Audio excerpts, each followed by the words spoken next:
Salut à tous, on est en live, on est sur la chaîne Facebook Gamers Voice et on est aussi sur Twitch et vous pourrez retrouver évidemment la vidéo sur notre chaîne YouTube et comme vous pouvez le voir à l'écran, on est déjà en train de faire un petit peu de modélisation 3D. Je suis avec Alexandre, notre Bonjour tout expert le monde. en modélisation 3D. Comment ça va Alexandre en ce dimanche matin?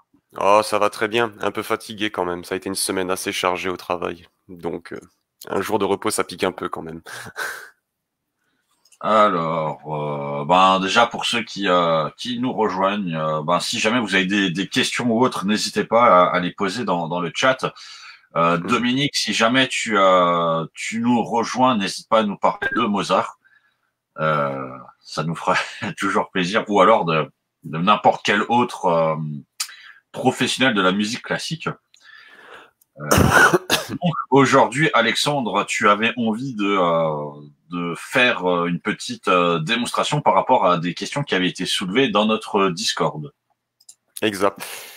Il y avait Roger, si je me souviens bien, donc qui avait un moment lors d'une impression 3D, il savait pas trop comment faire des pas de vis, je crois, par rapport à certains logiciels.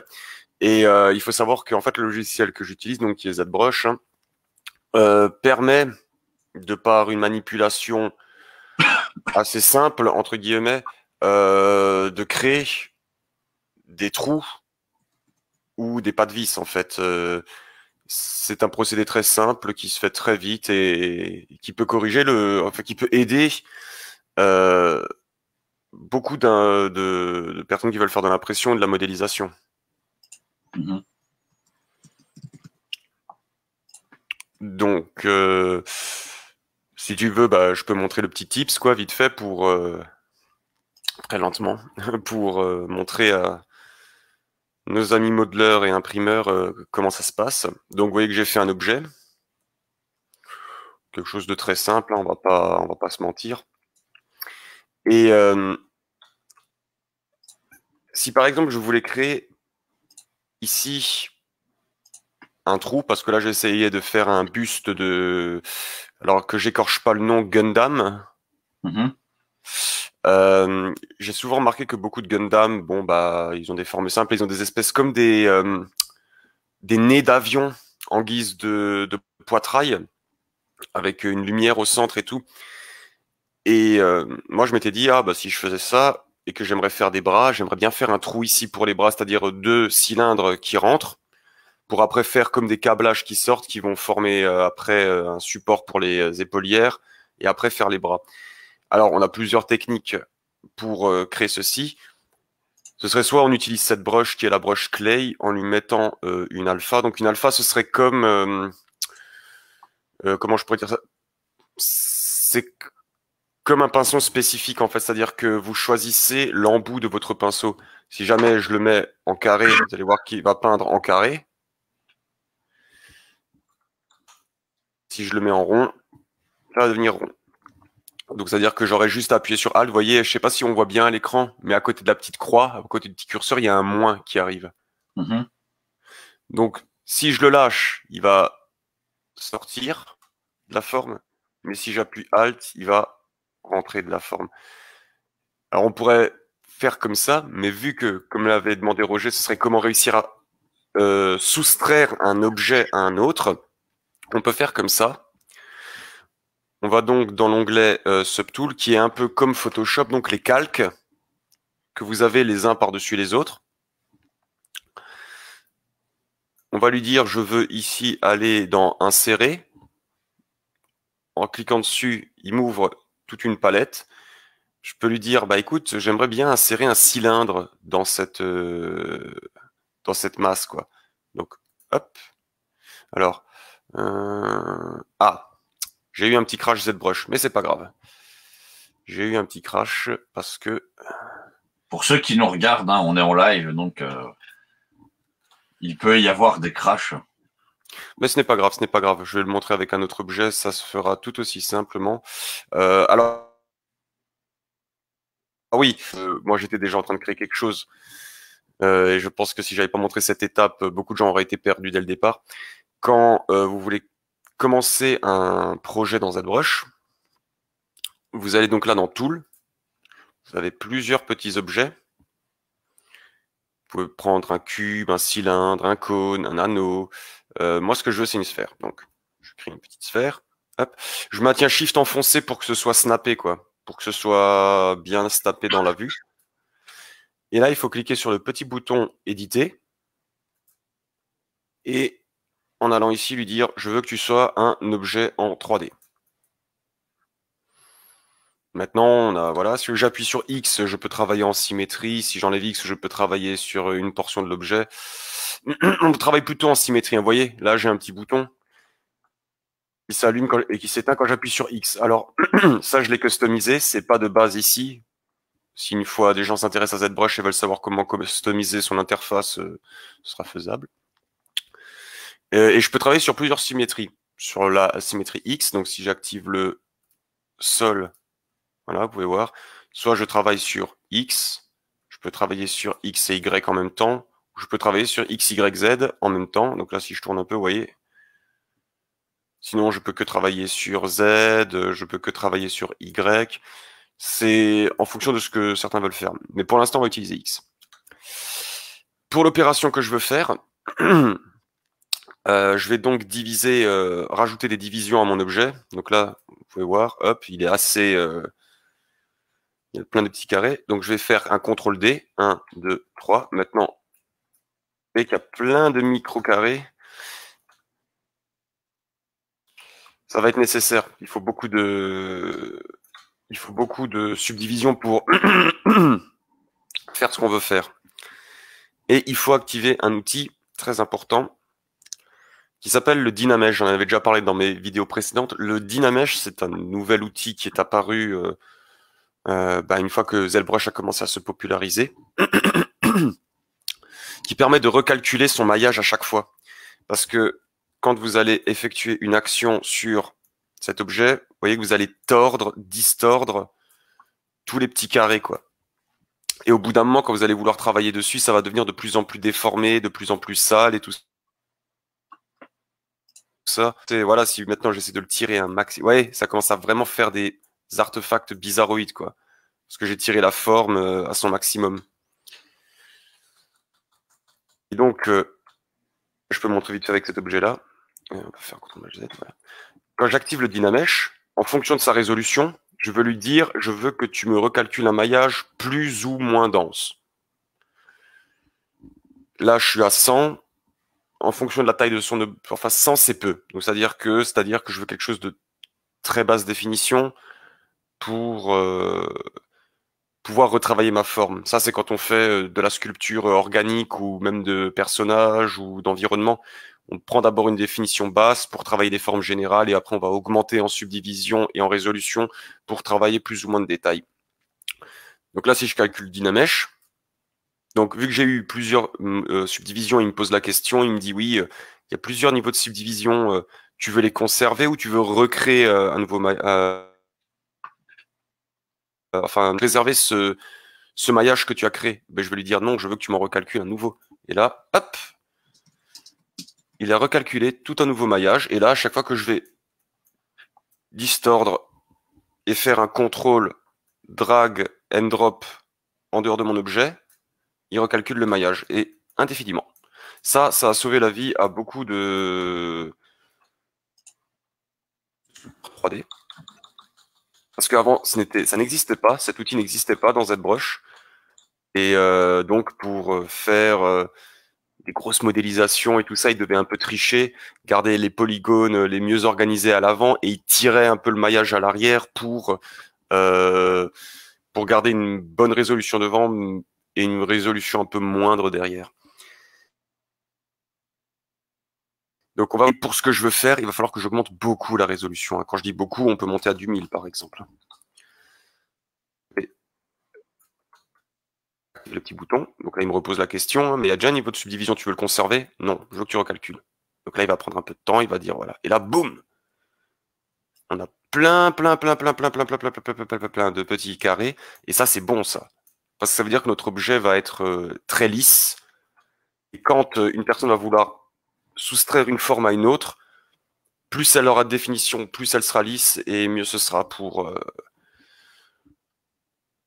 pour votre objet, quoi, en fait. Hein. Et par contre, plus on va monter dans les divisions, plus ça va demander de ressources à votre machine. Même si ZBrush a été prévu pour ça, dès qu'on dépasse un certain million de polygones, votre carte graphique va commencer à avoir un peu mal. Mais avant qu'il commence à vous faire des ramouilles et tout ça. Donc, comme dit, on va lui dire « Bonjour, j'aimerais que tu m'insères un objet. » Hop. Et là, comme vous voyez, pareil, cet objet, il me le met avec beaucoup de facettes. Et ça, c'est un peu problématique parce que si je venais à le soustraire dans cette densité de maillage, j'aurais quelque chose de très anguleux. Et comme on l'a dit, j'aimerais quelque chose de doux.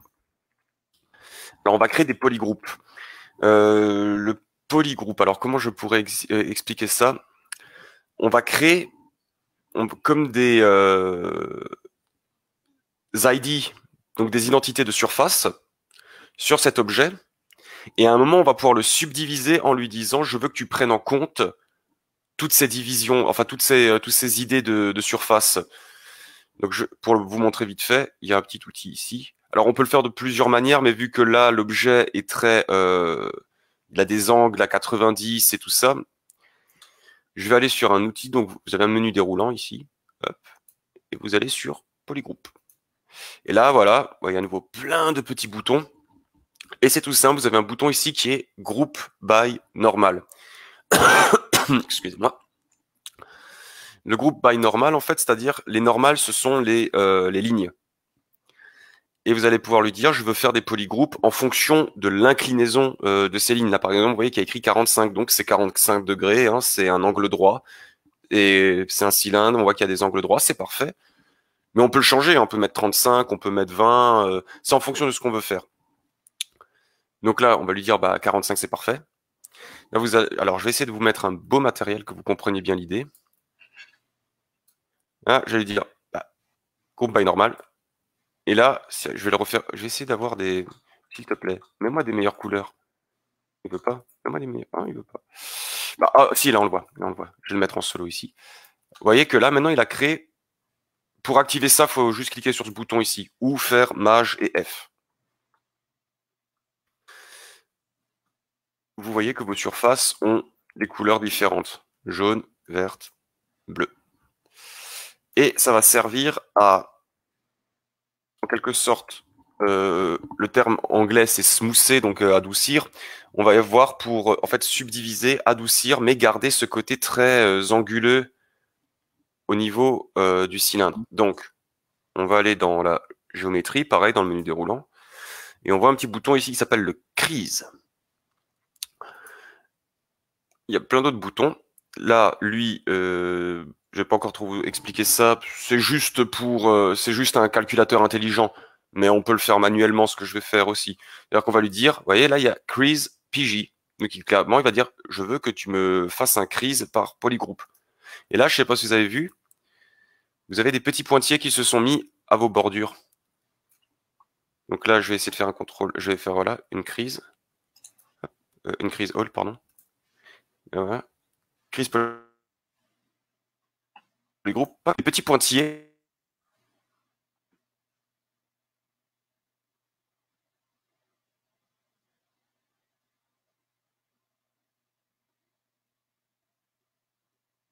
Alors pour ceux qui nous regardent, je ne sais pas si Alexandre a eu un petit bug puisque chez moi il s'est arrêté de bouger. Et j'espère que il va pouvoir revenir. Comme on est en direct, hein, ça arrive effectivement. Malheureusement, ça peut arriver hein, que les connexions ne soient pas stables et fassent que les gens se mettent à côté. Et il est de retour. Alors je ne sais pas, hein, pour ceux qui nous regardent, si jamais... Ah, et oui, donc Alexandre nous a quittés, mais il va revenir, ne vous inquiétez pas. Cela nous est déjà arrivé. Alors j'en profite, hein, pendant qu'Alexandre fait son comeback, pour ceux qui nous regardent. Donc ce week-end, c'était le week-end anniversaire de l'association Gamers Voice, et donc on a fêté nos 8 ans d'existence. On est bientôt à la 9e édition de de notre événement, la Geekscon, donc qui aura comme thématique Harry Potter. Ça aura lieu les 10 et le 11 juillet 2021. Donc je vois que Dominique est avec nous. Salut Dominique. Donc Alexandre a eu un petit souci avec son ordinateur. Il va revenir. Donc j'en profitais. Donc c'est le week-end anniversaire de l'association Gamers Voice. On a 8 ans. La Geekscon c'est au juillet. Ce sera la 9e édition. La thématique Harry Potter. Et pendant le week-end, j'en profite. On a eu donc notre tournoi Yu-Gi-Oh qui a eu lieu hier. On a eu notre apéro visio qui a eu lieu hier aussi. On a commencé à 18h, on a fini à 2h du matin quasiment. Hein. Je crois qu'on était une bonne vingtaine de personnes. Et aujourd'hui, donc on a le live modélisation 3D en espérant que Alexandre puisse revenir. Et on aura aussi de l'initiation. On a deux groupes de JDR à 13-14h. Et on aura un blind test à 17h. Voilà. De toute façon, vous pourrez retrouver un petit peu le feedback de tout ça sur notre page Facebook. Et je vous invite aussi à rejoindre notre chaîne YouTube. Hein, c'est juste Gamers Voice. Vous pouvez retrouver toutes les vidéos qu'on partage, enfin tous les replays. Et je pense qu'il y en a pour tous les goûts. Sinon, salut Dominique. J'espère que tu vas bien. Si jamais tu as une question à nous poser, n'hésite pas. Alors pour revenir un petit peu sur ce qui était en train d'être fait en attendant que Alexandre revienne. Donc en fait tout simplement sur notre Discord Gamers Voice, voilà, on a eu des membres qui ont posé des questions et donc Alexandre était tout simplement en train d'expliquer un petit peu comment est-ce qu'on pouvait modéliser des pattes vis pour pouvoir justement imprimer des petits objets de manière assez facile pour pouvoir voilà. Donc Alexandre est de retour. Est-ce que tu nous entends, Alexandre? Toujours. Vraiment désolé, je sais pas ce que a mon PC. Il a décidé de ne plus aimer Internet en live. Je ne sais pas pourquoi. On pourrait se poser la question de quel âge a ton PC? Il est pas si vieux en fait. Hein. Il a peut-être 4-5 ans, quoi. Mais il tient toujours la route. Mais je crois que c'est plutôt parce que j'ai une clé USB pour le réseau.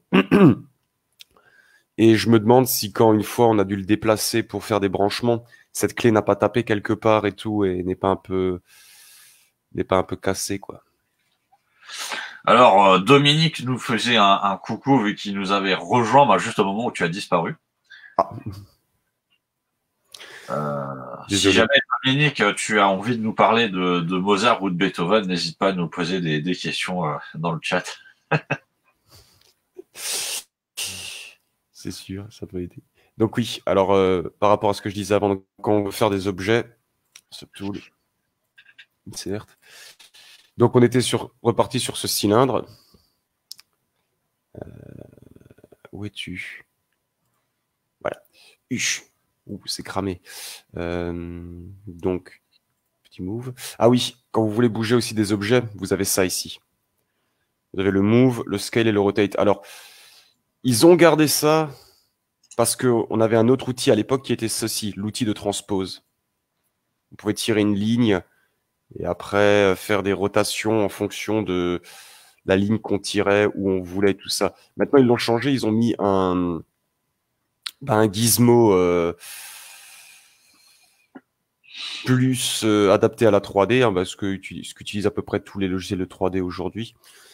Et donc, quand on veut tourner un objet, on peut maintenir Shift. Il le tourne selon les angles. Il le tourne tous les 5 angles, je crois, 5, 10, 15, 20, 25, 30, 40, 45, etc. Donc voilà, on était là. Et donc, on avait dit, je voulais créer des polygroupes avec les normales à 45 degrés. Donc là où il a créé les trucs de différentes couleurs. Maintenant, certaines personnes travaillent des objets comme une vis, par exemple. Si là, je voulais faire une vis, je crois que j'arriverai en plus à faire une vis avec ça. Hein, j'en suis persuadé. Alors, je vais juste remettre sur le bon axe. S'il te plaît. Voilà. On peut ici dans l'outil déformation, donc pareil, menu déroulant, déformation, on pourrait lui affliger un petit twist. Non, pas comme ça. Et sur Z. Je ne veux pas sur Z, je crois que ce serait Y le mieux. Voilà. Ouais, mais... Ah, je sais pourquoi il aime pas ça. X. Et je veux une symétrie locale. Donc en fait, quand on active une symétrie, ZBrush va travailler sa symétrie en fonction de l'espace général qui est occupé par l'objet.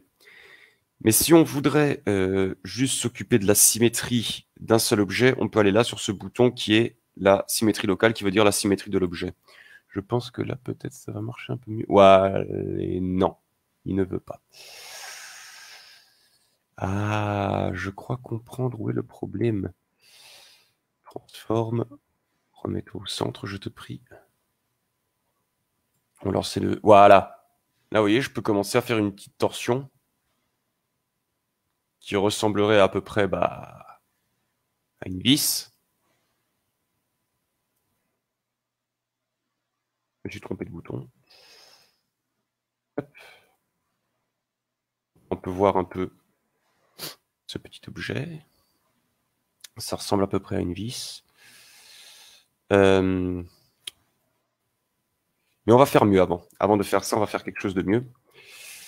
On va essayer donc de garder... comment je pourrais dire ça? Quand on parlait de polygroupe, on va essayer de garder quelque chose de lisse en vertical, mais facetté un peu toutes les lignes pour avoir ce pas de vis. Donc on va aller sur B. B, ça ouvre votre palette de brush. Z. Et vous avez un outil ici qui s'appelle le Z Modeler. C'est donc il permet de modéliser en fait sur l'objet en lui-même par polygone, par ligne ou par point. Et en maintenant espace, j'ai un onglet et je peux faire ici des polygroupes, donc ce qu'on a vu avant, je veux des polygroupes. Et là après, en fait, là vous choisissez l'action à effectuer sur votre objet, donc lui faire un bevel, lui faire un pont, lui faire un crease même, le supprimer, ne rien faire. Mais nous on va faire des polygroupes. Et après on peut choisir, d'accord, mais sur quel polygone? Un seul polygone? Tous les polygones? Tous les carrés? Tu veux le faire sur tous les triangles? Tu veux le faire derrière? Tu veux le faire derrière? Et les polygroupes? On peut faire plein d'outils. Il y a plein d'outils, quoi. Mais nous, ce qu'on veut, on va garder un polygone. Je vais maintenir Alt enfoncé et je vais commencer à tirer des lignes blanches. Tous les deux. Voilà. Oups. Oups. Alors, je vais désactiver la symétrie parce que on va arriver à un moment sur un os. Bah, l'os, il est déjà là. J'aurais dû désactiver la symétrie avant. Ah. Ah. C'est très bien, ZBrush, mais... Faire. Non. Ah, maintenant tu veux, d'accord. On va refaire un CTRL-W. Un peu mieux, une autre couleur. Ah oui, vous pouvez changer aussi la couleur de votre polygroupe en faisant un CTRL-W. Ça peut être bien si vous savez pas... si vous voulez quelque chose de plus visible. Donc je vais faire... Oh. Non, plus. Attends, je vais juste aller sur la ligne et lui dire « Ne fais rien ». Parce que sinon, il va me faire n'importe quoi et ça va vite devenir...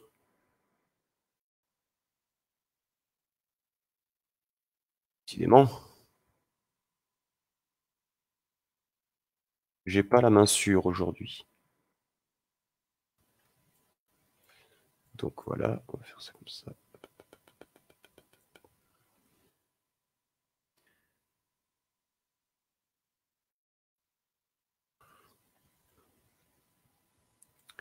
Je ne sais pas s'il y aurait de méthodes plus rapides, je ne crois pas.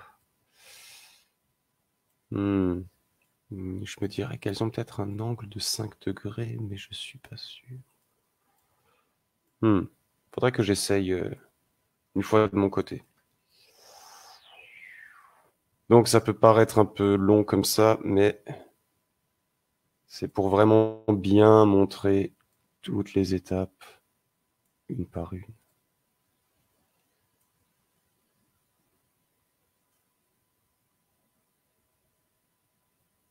Hmm.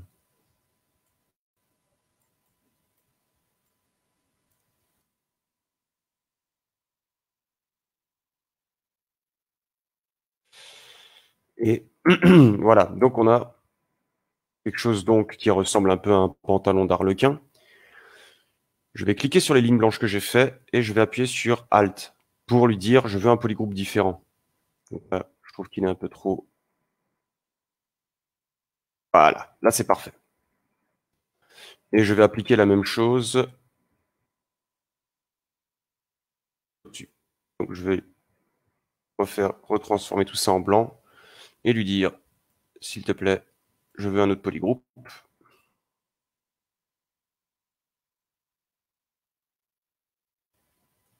Parce qu'il fallait pas. Je t'ai vu, ZBrush.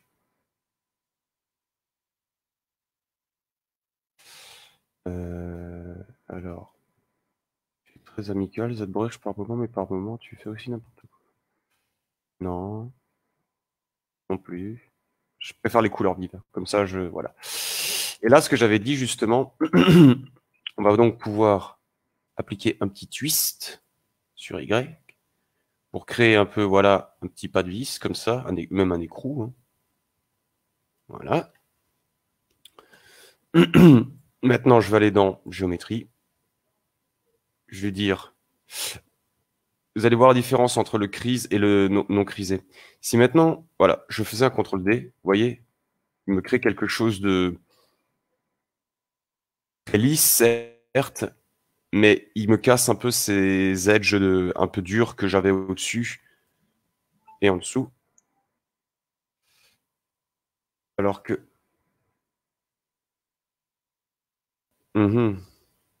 D'accord, c'est très bien, ZBrush, mais pourquoi tu ne me permets pas d'aller plus loin dans mes CTRL-Z? C'est nouveau, ça. C'est pas grave, on va faire ça comme ça. De toute façon, il a préservé les polygroupes, donc ce n'est pas si grave. Je vais lui dire donc que je veux qu'il me fasse un crise par polygroupe. Donc là, il a créé ces petites lignes qu'on avait parlé la dernière fois. Et vous allez voir que quand... Hop, je vais zoomer un peu pour que vous voyez la différence. J'enlève le polyframe. Maintenant, quand je vais faire CTRL-D, vous voyez, ça commence à se mousser, mais ça préserve ces edges un peu durs que j'avais fait. Après, je fais un increase all pour un peu rediviser et smoother tout ça. Et donc là, on a un petit écrou, bien comme il faut.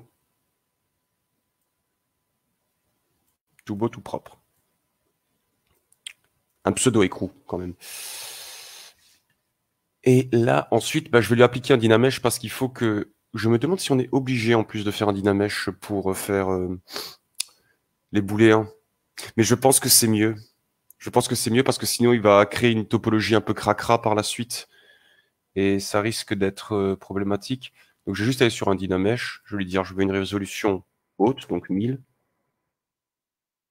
Je vais enlever le flou. Dynamesh-moi ça, s'il te plaît. Donc là, on va au-dessus de la barre de chargement. Il a un peu mal. ZBrush me dit clairement qu'il me déteste. Mais il l'a fait. Donc là,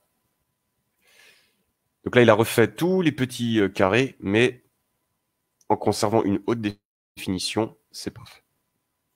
Maintenant, lui, voilà.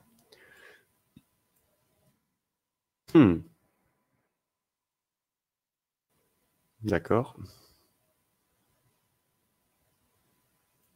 Voilà. Je vais donc bouger mon écrou. Faire donc un petit écrou, une petite vis, hein, vite fait, bien fait. Je vais un peu l'agrandir. Et maintenant, je vais faire rentrer ces deux objets. Ouh, qu'as-tu fait, ZBrush? C'est pas bien, ça. Et tu n'as pas... Mais pourquoi tu ne peux pas revenir plus en arrière? Qu'est-ce que je t'ai fait? Hein. C'est nouveau ça. Il a pas tout. Je crois que ZBrush est fâché.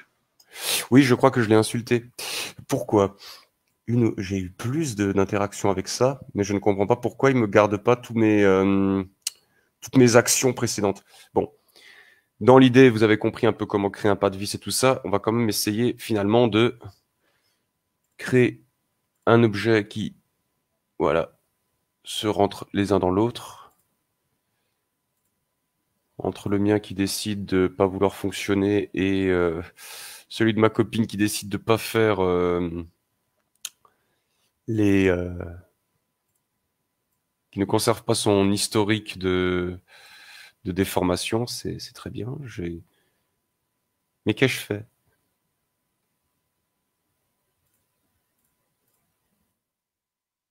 On va se servir d'un objet tout bâton.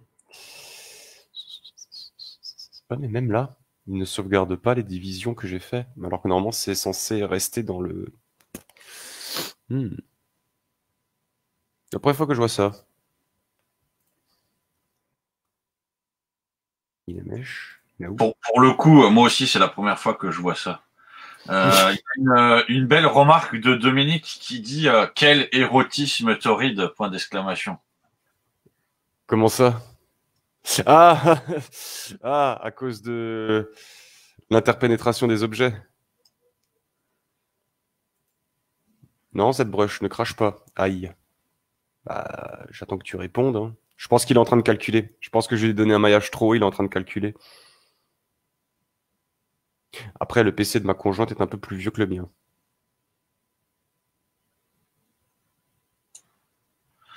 Et donc, on est en live et vous pouvez voir en live ZBrush qui crache. Voilà, hein, l'ordinateur qui dit voilà, il est content. Voilà, c'est bon, ça remarche. Bah, c'est le tof. Donc, je vais donc utiliser cet objet. Alors, pourquoi avant tu m'as fait une déformation bizarre quand je l'ai tourné? Parce que même si tu étais sur X, ça aurait pas dû faire ça. Ah, je crois savoir ce que tu m'as. Ouais, j'ai compris. Ouais, j'ai compris ce que tu as fait avant. Pas bien. Donc voilà. On fait donc que les deux objets s'interpénètrent. On va retourner sur nos subtools. Et là, je vais lui dire, je veux faire un live booléen. Donc pour l'instant, rien ne se passe, c'est normal. Vous avez juste à aller sur votre objet en dessous et cliquer sur... Vous voyez là, vous avez deux petits cercles. Vous cliquez sur cela et boum! Et là, vous voyez... Oh! J'ai une forme creusée. Vous voyez, et quand je bouge le cylindre,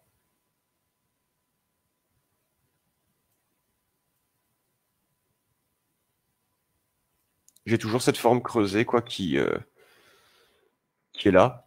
Alors, on va pouvoir après duplicate l'objet qui est en dessous, qui lui, voilà, n'est pas en subdivision, mais qui est à nouveau présent.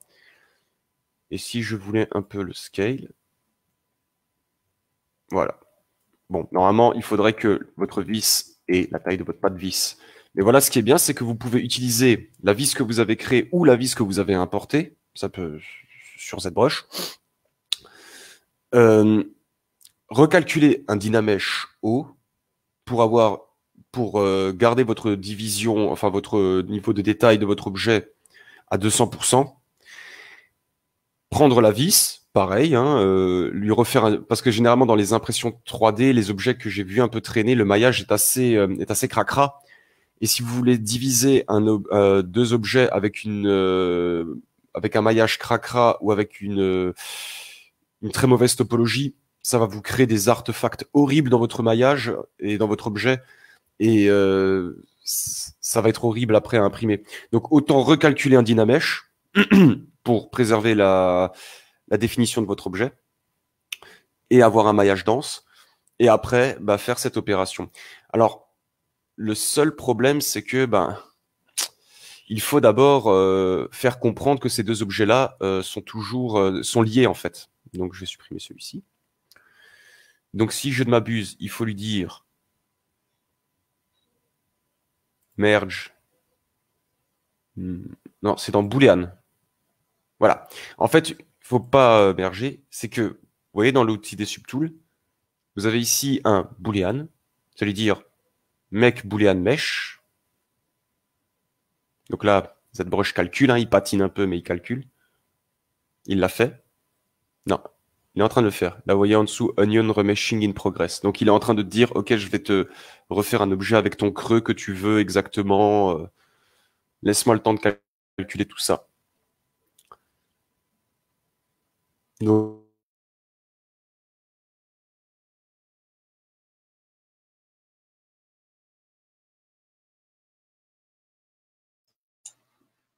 on a... Alors, est-ce que tu es toujours là, Alexandre? Je vois que... Oui, oui, je suis toujours là. Mais je pense que le calcul pompe un peu de ressources.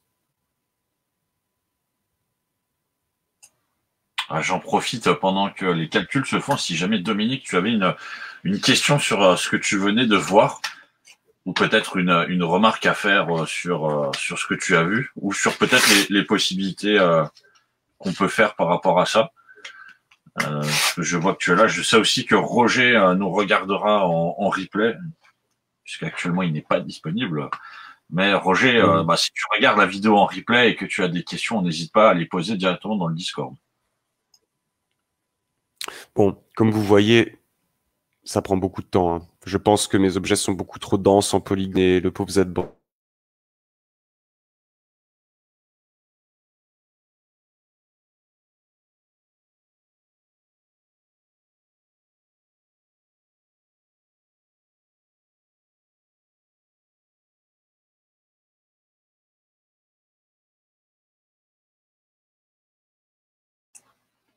Non, je vois que Alexandre a encore légèrement frisé.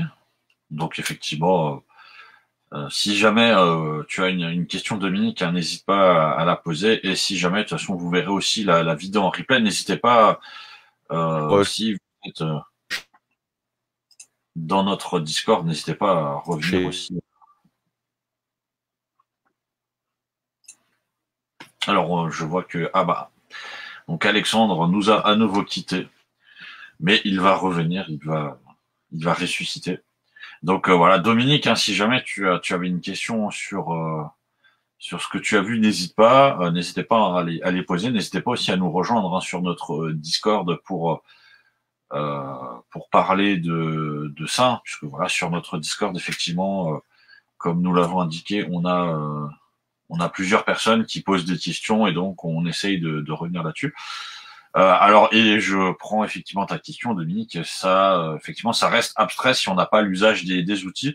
Oui, c'est sûr que si tu n'es pas dans le cas concret qui a été posé sur notre Discord, ben tu vois pas forcément qu'est-ce que tu peux faire avec. Là, l'idée c'était tout simplement de voir comment est-ce que tu pouvais modéliser un pas de vis pour pouvoir être utilisé dans le cadre d'une petite construction, vu que bon voilà, on a quelqu'un qui utilise régulièrement de l'impression 3D et qui essaye de faire des choses. Mais justement, je rebondis sur ce que tu disais, Dominique. Si jamais toi-même tu aurais, je ne sais pas, une question ou un besoin spécifique sur quelque chose que toi tu aimerais faire, n'hésite pas à nous le dire pour voir peut-être si on peut traiter ce sujet la prochaine fois. Là, il faudra effectivement qu'on réfléchisse aussi, si je rebondis sur notre précédent live, on avait Bishmark qui avait posé des questions justement sur des manettes de PlayStation, à savoir est-ce qu'il y avait moyen d'imprimer en 3D des coques de manettes de PlayStation.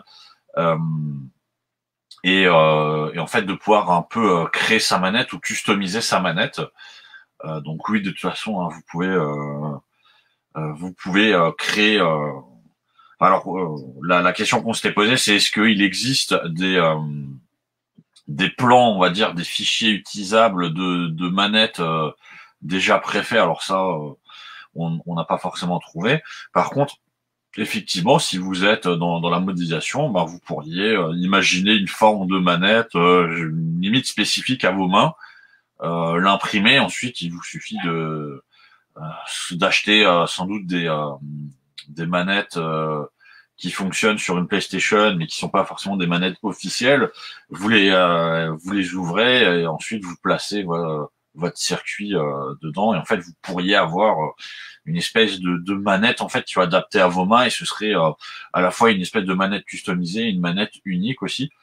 C'est un peu comme une paire de chaussures en fait qu'on aurait conçu uniquement à vos pieds. Je vois que Alexandre est de retour.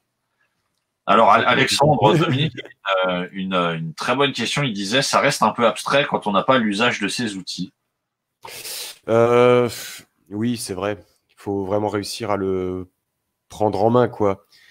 Euh, Après, ZBrush est quand même très accessible comme logiciel hein, pour la plupart des gens. Bon, il y a les méthodes, entre guillemets, on va dire, ceux qui n'ont pas les moyens de mettre de l'argent dans un tel logiciel qui peuvent être faits pour un usage personnel, hein, tant qu'on ne vend rien et tout ça. Mais après, ZBrush propose un abonnement pas trop cher de 39 € par mois pour pouvoir l'utiliser légalement, quoi. Et je crois que dès qu'on atteint le palier, ben, le logiciel est à vous. Et bien que je peux comprendre qu'il faut un peu aller à droite, à gauche, c'est un logiciel qui se prend très facilement en main.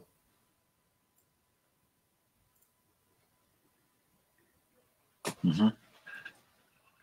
Et même si, d'ailleurs, quoi, je veux dire que si jamais, hein, je suis toujours là pour montrer comment faire. Et comme dit, si c'est pour des choses très répétitives, au bout d'un moment, on chope l'automatisme. Je veux dire, parce que si là, je le refais, c'était voilà, juste aller dans géométrie, Dynamesh. On va essayer de lui mettre un Dynamesh un peu moins haut parce que j'ai pas envie qu'il me refasse tout exploser. Voilà, ça paraît voilà. Et après, j'avais juste à aller dans les subtools. Lui mettre un insert, un cylindre. Surtout que quand vous allez quand vous allez vouloir faire une impression pour faire justement des pas de vis ou pour un peu corriger, ce sera toujours un peu les mêmes outils, quoi. Voilà, je scale. Hein. Ah, ok, oui, oui, si tu veux. Juste un peu à diviser. Dynamesh.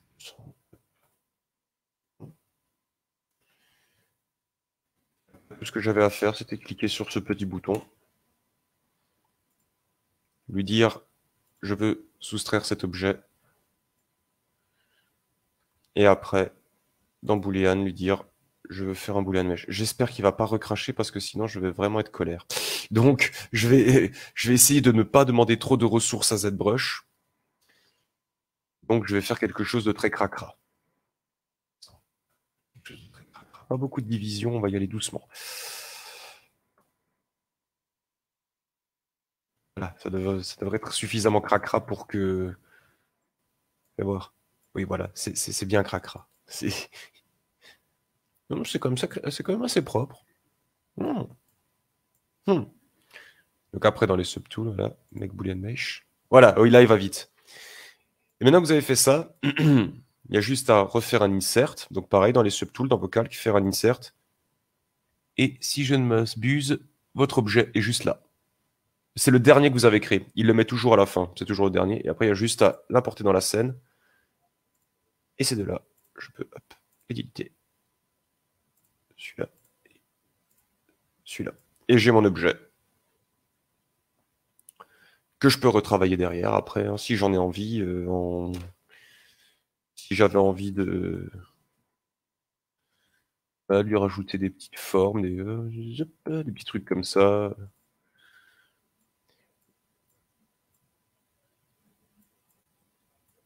Et comme dit, ZBrush est quand même très interactif. Il y a beaucoup de choses à faire, mais même moi qui passe des heures et des heures dessus, je peux vous assurer que je connais pas encore tout, je connais pas tout ce qu'il peut faire ce logiciel.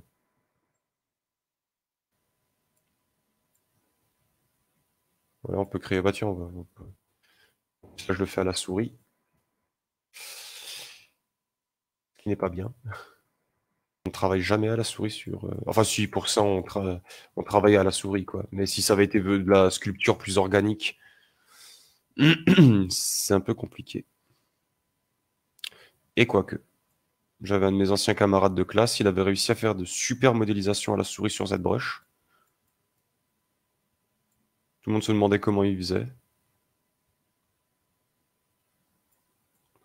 Et voilà, quoi, c'est... Comment on peut créer, donc, des pas de vis ou des choses comme ça. Et quand vous voulez, par exemple, importer un objet qui a déjà été créé, vous allez juste aller ici dans ce petit menu déroulant. Alors ça, tout en haut, on s'en fiche un peu, hein, je vais le fermer. Et vous avez juste ici, comme dans tout logiciel, quelque chose qui s'appelle un import. Vous allez juste faire un import. Il vous ouvre une fenêtre, il va dire oui, tu veux donc importer un objet. Je ne sais pas si ma copine en a laissé un sur... Ouais, si, voilà. Voilà, elle a un 3D Object. J'ai juste à l'ouvrir. Et voilà, hein, il l'importe. Alors ça, c'est ma conjointe qui l'a fait. On n'est pas sur mon PC, on est sur le PC de ma conjointe. C'est elle qui a fait le petit archer là en 3D.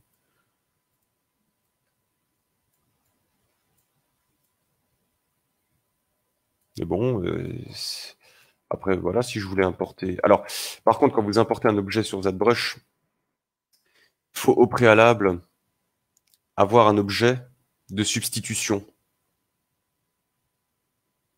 Donc, si maintenant j'avais fait... Bah, on va réouvrir ZBrush, je vais vous montrer. Taup. Il faut toujours que ZBrush ait un objet auquel le substituer... comment expliquer ça? Il faut mettre en place un objet dans ZBrush pour qu'il puisse le substituer à l'objet que vous importez, en fait. Parce que là, si, vous voyez, j'ai rien de créé, je vais voir s'il va faire l'import, mais peut-être que oui, peut-être que non. On va voir, ouvrir. Voilà. This mesh ah oui, alors, alors qu'est-ce qui s'est passé, c'est que je pense que ma copine, elle a fait le modèle, elle avait des, voilà, des polygones un peu cracra, quoi, comme on disait. Et justement, bah, ZBrush, il aime pas trop ça. Il va dire oui, ce mesh, donc cet objet, contient des polygones qui ne sont pas standards, c'est-à-dire qu'ils ont plus de 4 côtés. Dans la modélisation 3D et dans les logiciels, ils aiment soit du triangle, soit du quad. Donc 3 côtés ou 4, pas plus. Plus, ça risque de créer des problèmes. Donc il dit, est-ce que tu aimerais que je sépare ces polygones et que je les mette en triangle symétrique ou dans une combinaison de quad ou de triangle? Et là, on peut lui dire, bah écoute, soit tu me le mets en triangle symétrique, soit tu me le mets en quad et triangle. On va plutôt dire des triangles dans ce cas-là. Important mesh côté une des vertices. Voilà, là, il me dit en plus que le mesh contient des droites qui ne sont pas utilisées. Est-ce que tu veux que je les supprime? Et il dit c'est recommandé en plus. Alors je lui dis bah why not?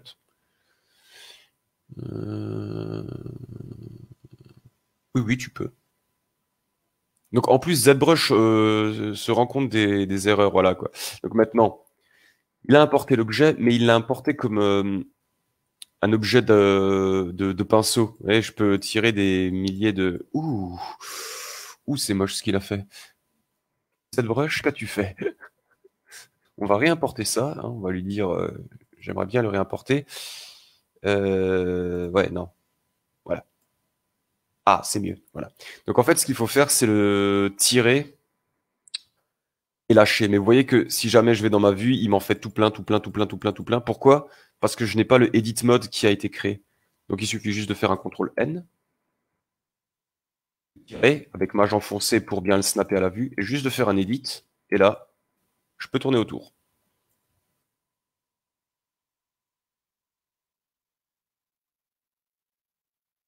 Donc, si demain, voilà, vous avez une impression que vous voulez retravailler, parce que là, je peux le faire aussi. Hein, alors, par contre, faites attention quand vous utilisez le Dynamesh, parce que si c'est un seul et même objet et qu'il y avait des pièces qui étaient séparées et que vous vouliez les laisser séparées, le Dynamesh, lui, va les souder ensemble. Ce pourquoi on a vu les polygroupes aussi. Parce que là, si je regarde, bah, en fait, pour montrer... Alors, vu que ma conjointe était intelligente, elle a déjà fait ses polygroupes au préalable. Et donc, en fait, je peux séparer tous ces objets, si je le voulais. Tout ce que j'ai à faire, c'est faire un CTRL-SHIFT et cliquer. Et à chaque fois, voilà. Masquer ce que je veux garder. Ah ouais, ça m'a carrément apporté le squelette. Très bien. Voilà. Et donc après, bah, vous voyez que j'ai donc fait un CTRL-SHIFT et cliqué sur tous mes trucs pour les faire disparaître. Et après, tout ce que j'ai à faire, c'est faire un CTRL-SHIFT, drag and drop. Hop. J'ai mon objet à part. Et dans mes subtools, tout ce que j'ai à faire, c'est split hidden. Donc, séparer ce qui est caché. Et là, j'ai deux subtools. Si je me mets en solo, donc ça, le solo, c'est pour activer, pour avoir uniquement une vue sur l'objet sur lequel on est. Là, vous voyez que deux subtools. Et je peux, voilà, maintenant faire un Dynamesh sur un de mes objets ou sur un autre. Sans pour autant qu'il va me les... Parce que comme dit, si j'avais laissé ça ensemble, on va voir ça si je peux l'avoir en une seule fois, s'il te plaît. Vas-y, montre. Hop. Voilà. Si j'avais gardé ça ensemble et que j'avais fait un Dynamesh, vous allez voir. On va dire un petit Dynamesh de 500, ça devrait suffire. Ça va être cracra, hein, je le sens. Donc là, il calcule. Vous voyez, il essaye de souder tous les trucs ensemble, quoi.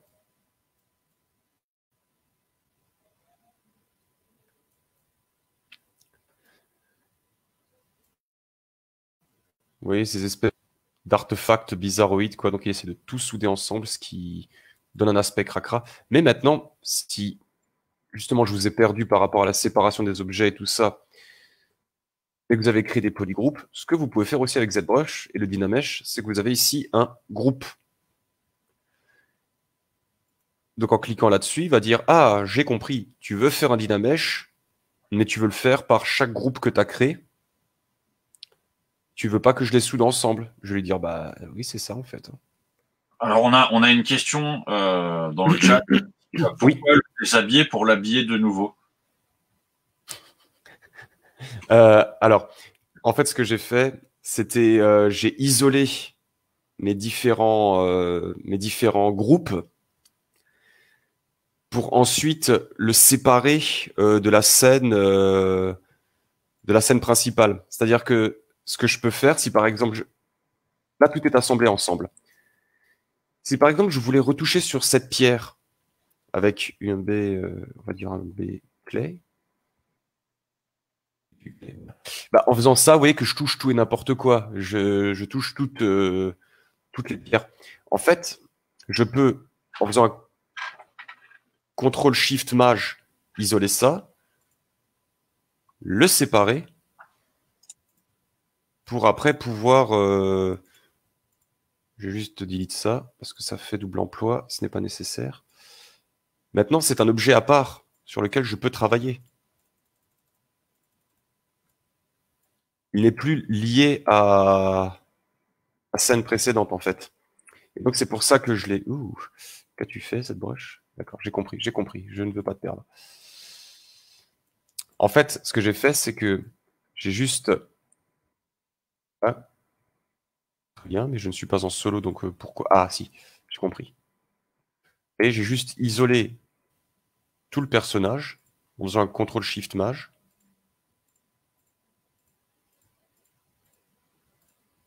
Yahoo.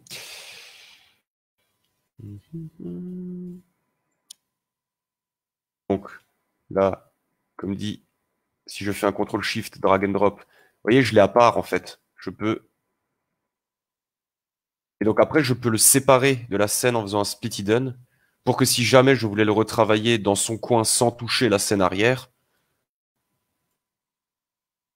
je peux le faire maintenant. C'est-à-dire que là, je peux aller avec n'importe. Là, vous voyez, je suis en train de taper sur les pierres. Bah, il veut pas. Il me dit clairement, mais non, mais c'est pas celui-là ton calque actif, c'est celui-là du mage. Donc là, si je viens, là, je peux toucher. Ça sert à séparer vos objets, en fait, pour que quand vous allez recalculer un Dynamesh, il vous soude pas tout en un seul bloc. Maintenant, comme dit, vous pouvez faire, en créant vos groupes, vous pouvez aller sur géométrie et lui dire un Dynamesh by group. Et là, il va calculer chaque objet qui ont un polygroupe différent et ne pas les souder ensemble parce qu'ils sont, ils ont un groupe différent. Là, voilà, il a recalculé. Il a recalculé le Dynamesh, mais il n'a pas soudé mes différents éléments et je peux toujours les travailler à part.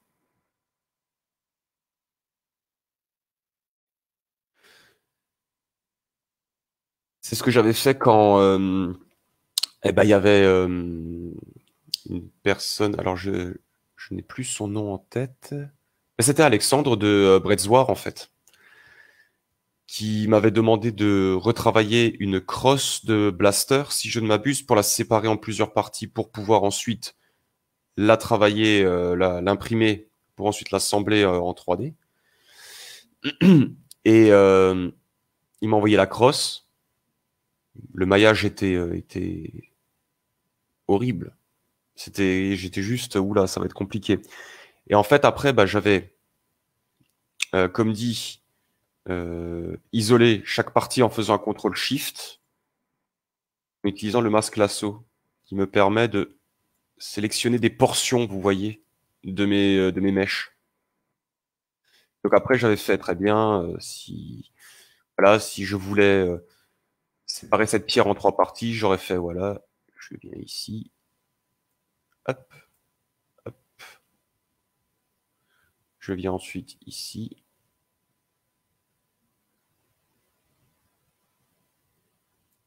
voilà, comme ça. Et après, j'aurais pu créer à chaque fois des polygroupes différents pour ensuite pouvoir, si je le désire, les retravailler à part. Ensuite, voilà, oula. J'avais dit, ouais, donc j'avais créé 3 polygroupes pour la crosse. J'avais fait un pour le viseur, un pour la anse, non pas la anse, la poignée, et un pour la crosse. J'ai fait 3 polygroupes différents. Après, je lui ai dit, bon, tu vas me séparer ça par polygroupe, parce qu'on peut, hein, on peut faire un split, ici, voilà, groupe split. Donc, il va comprendre, tu veux que je te sépare l'objet en fonction des polygroupes que tu as créés. Donc, groupe split. Il m'a séparé le truc en 3 objets. Et sur chaque objet, après, j'ai dit, voilà, Dynamesh-le-moi pour avoir toujours une bonne définition, mais aussi pour fermer les trous qui avaient dû à la séparation de l'objet.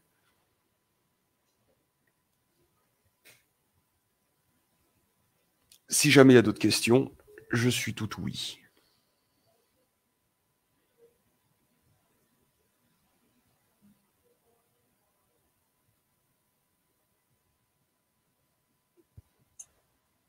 Alors, il n'y a plus de questions dans le chat. D'accord. On verra si Roger a des questions à nous poser sur Discord. Bien sûr. Bon, en tout cas, belle démonstration. Merci à Dominique de nous avoir posé ces questions pertinentes. Oui. Il est midi, je pense que c'est l'heure d'aller manger. Oui, surtout oui. Bon, en tout cas, moi je te remercie de ta démo. Merci à toi. Et on se retrouve comme d'hab sur Discord, si jamais les gens veulent nous rejoindre et poser des questions, pouvoir échanger avec Alexandre. Si vous avez des questions à lui poser, n'hésitez pas. Et évidemment, bon dimanche bon dimanche à tous. Et merci Dominique d'avoir été présent parmi nous. Et on se retrouve, je ne sais pas, la semaine prochaine ou peut-être à un autre moment. Sans problème, ouais, pas de souci. Allez, ciao à tous et bon dimanche. Au revoir, bon dimanche.